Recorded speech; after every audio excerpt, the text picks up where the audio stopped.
forme de pensée humaine, c'est la conviction que toutes les conclusions sont provisoires. Pour quelqu'un qui n'est pas en science, ça a l'air d'une faiblesse de la pensée scientifique. Alors qu'au contraire, c'est la seule façon qu'on a de s'assurer qu'on se rapproche de la vérité. C'est la seule façon que la science a de s'améliorer. Dit autrement, plus je suis sceptique, plus je doute avec vigueur et constance, plus je suis sûr que ce dont je ne doute plus, c'est proche de la vérité. Je l'ai vu textuellement parce que j'ai écrit ça tantôt et j'étais assez content de parler. Quel est le contraire d'être sceptique? Le contraire d'être sceptique, c'est d'être crédule. Croire au Père Noël. Arrêtons-nous 2 instants. Puis souvenons-nous qu'on a tous cru au Père Noël. C'est naturel d'être crédule. Croire que la magie, c'est magique, donc un magicien a des pouvoirs particuliers. Croire tout ce qui est écrit, croire la télévision, la publicité, l'autorité. On croit ça de moins en moins, mais on a une tendance à croire ça.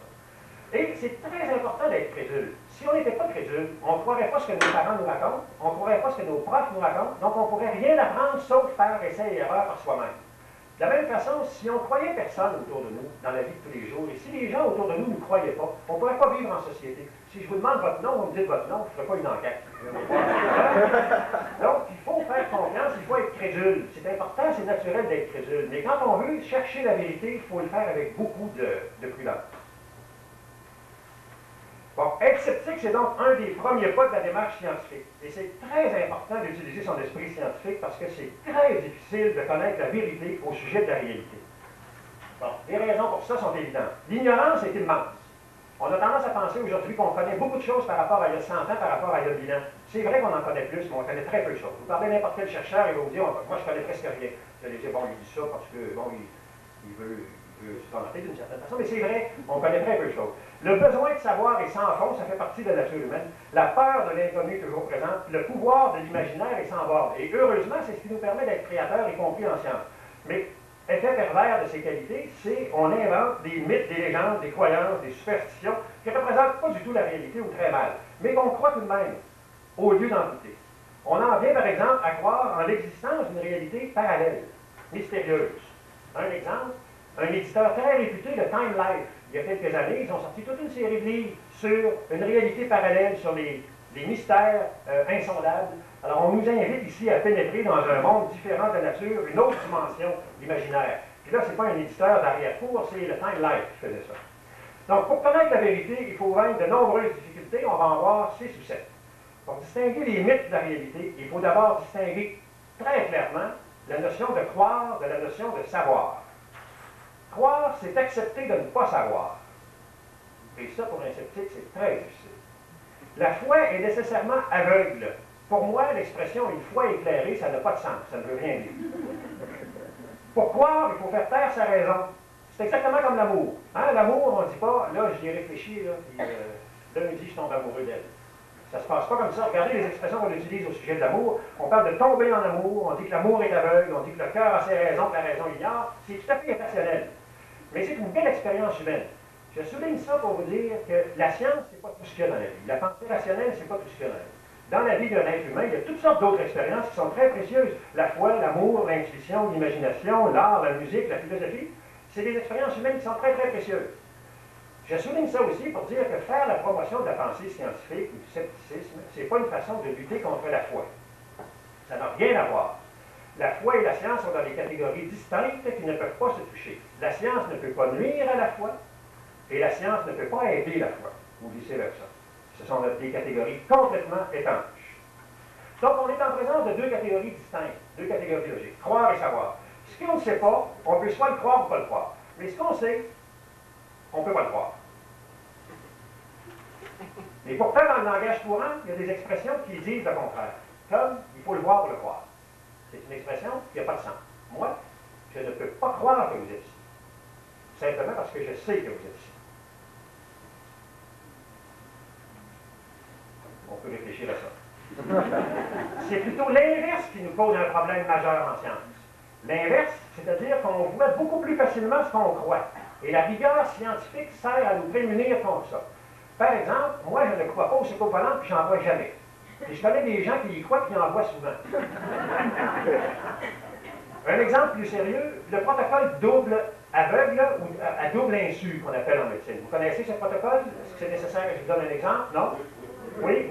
OK, alors le protocole double insu est le suivant. Imaginez que moi, j'invente un médicament contre la grippe.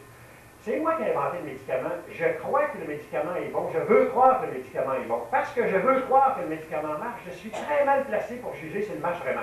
Donc, je confie les expériences à quelqu'un d'autre qui vont faire la chose suivante. Ils vont inviter les 100 personnes comme vous qui ont la grippe, ils vont diviser en 2 groupes. D'un côté, de l'autre. À la moitié des gens, on va donner le médicament. À l'autre moitié, on va donner une pilule qui a exactement la même forme, la même couleur, la même odeur, le même goût, mais qui n'a rien dedans. Il n'y a pas de médicament. On appelle ça un placebo. Et pour que l'expérience soit vraiment aveugle ou à double insu, c'est que vous qui recevez le médicament ne savez pas si vous recevez le médicament ou le placebo. La personne qui vous le donne ne sait pas si elle vous donne le médicament ou le placebo. Et la personne qui va venir dans 3 jours pour voir l'efficacité du médicament ne sait pas non plus ce que vous avez reçu. Donc, on s'assure de cette façon-là que le médecin lui-même ou l'inventeur du médicament n'est pas trompé par son désir de croire, puis voir des résultats qui ne sont pas là, mais qu'il imagine parce qu'il voudrait que le médicament marche. Et on évite aussi que la personne qui reçoit le médicament soit affectée négativement par l'effet placebo. Donc, c'est un protocole qui est compliqué, puis qui sert à se prémunir contre notre désir de croire. Je vous donne 2 exemples concrets. Un premier aux États-Unis, vous allez me dire, ça arrive juste aux États-Unis, ces choses-là. Il y a un édifice public aux États-Unis, quelque part, où il y a une façade comme celle-là, où à une heure particulière de la journée, il y a un phénomène de réfraction dans la ville. Il y a des gens qui se sont mis à croire que c'était une image de la Sainte Vierge. Et depuis que les gens croient que c'est une image de la Sainte Vierge, ils sont sûrs qu'ils voient la Sainte Vierge là. Moi, je ne vois pas la Sainte Vierge, là, je vois le phénomène de réfraction. Mais les gens qui y croient la voient. Deuxième exemple classique que vous connaissez, l'image d'un visage sur la planète Mars. La NASA a fait cette photo-là il y a plusieurs années, dans les années 60 ou 70, et il y a des gens qui sont convaincus que c'est des extraterrestres très, très sophistiqués, qui, il y a plusieurs centaines d'années ou plusieurs milliers d'années, ont fait ce visage-là sur la planète Mars, qui mesure des milliers de kilomètres carrés, pour nous envoyer un message à nous des centaines d'années plus tard.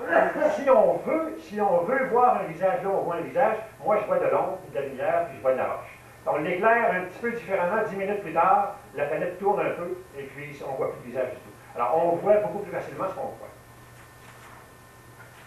Donc, vouloir croire éteint le doute, fait taire la raison, engourdit l'esprit avec un T, m'excuse la faute, nourrit, deuxième fois la faute, tous les espoirs, fait du bien, mais ça cache la vérité. Puis ça nous expose aux désillusions. Il y a une belle chanson de Claude Dubois qui parle de ça. Claude Dubois dit « Tu peux croire ce que tu veux, que les petits cailloux ont une âme. » Quelle phrase extraordinaire. C'est vrai que je peux croire ce que je veux, mais j'ai beau y croire aussi fort que je voudrais, puis il y a beau avoir des millions de personnes qui y croient, ça ne changera rien à la réalité. Ça peut changer beaucoup de choses sur la personne, sur la perception, sur le comportement de la personne qui y croit, mais ça ne change rien à la réalité. Donc, pour quelqu'un qui cherche la vérité au sujet de la réalité, c'est une première difficulté, c'est de se prémunir contre son propre désir de croire, particulièrement de croire que ses propres théories sont bonnes, qui sont valides, qui sont éternelles, qui sont durables. Donc, il faut se méfier du désir de croire, il faut ne pas confondre croire et savoir, mais même voir, c'est pas toujours aussi fiable qu'on le voudrait. Les choses ne sont pas toujours ce qu'elles semblent. 2 exemples, un tour de magie. Un tour de magie, c'est une illusion. Vous avez le magicien qui arrive ici en avant, il met une boîte de bois, il fait coucher une belle fille en bikini, il ferme la boîte, puis il assied en 2. Ensuite, il enlève la scie, il rouvre la boîte, la fille sort parfaitement en santé. Vous et moi, on sait qu'il y a un truc. Mais on a été trompé. On l'a vu couper la boîte en 2. Il a créé une illusion. Mais il ne faut pas se fier à ce qu'on a vu, on sait qu'on s'est fait tromper. Même chose pour une photo.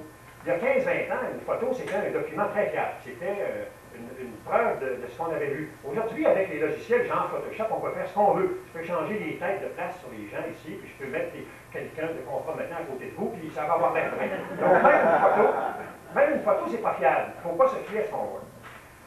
Comme si ce n'était pas assez, en science, il faut se méfier du sens des mots. En science, on essaie de bâtir un modèle mental de ce qu'on voit à l'extérieur, puis d'expliquer le monde, puis la vérité, avec des concepts. Ces concepts-là reposent sur des mots qu'on a définis nous-mêmes. Il faut se méfier énormément des mots. En science, on est, comme on dit en québécois, extrêmement têteux sur le sens des mots. Je vous donne un exemple. René Magritte, qui fait cette peinture, et qui dit « Ceci n'est pas une pipe ». On dit « Ah, c'est un artiste, il dit n'importe quoi ». Mais en fait, c'est pas une pipe. C'est la projection sur un écran, d'une diapo dans le projecteur, d'une photo, d'une peinture qui est dans un livre, d'une peinture qui est dans un musée, d'une pipe que Magritte avait peut-être devant lui ou dans son imagination quand il a fait la peinture. C'est du têteur de goût. Mais c'est la vérité. Ce n'est pas une pipe. Donc, il faut se méfier du sens des mots.